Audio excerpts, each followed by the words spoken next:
Do you want to know how you can log into your DSC Payroll account? If yes, then this video is for you. Hello and welcome to How to Log In. It's your host back again with yet another interesting tutorial video. In this video, I'm going to teach you how you can log in to your DSC Payroll account. Go ahead and open your browser and go to the search bar to search for DSC Payroll Login. Click on the first link which appears on your screen and it will take you to the official employee self-service login. So go ahead and write down your client ID in the first box.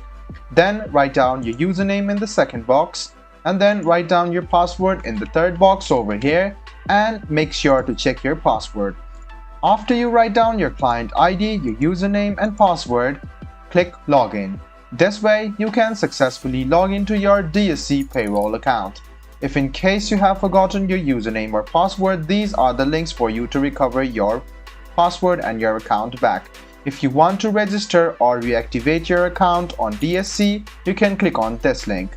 So, I hope this video about how you can log into your DSC Payroll account was helpful for you. If you still have any kind of confusion, please do mention us on the comment section down below. Like the video, subscribe to the channel and do hit the bell button for more. Hope to see you in the next video as well. Until then, goodbye, take care and make sure you enjoy.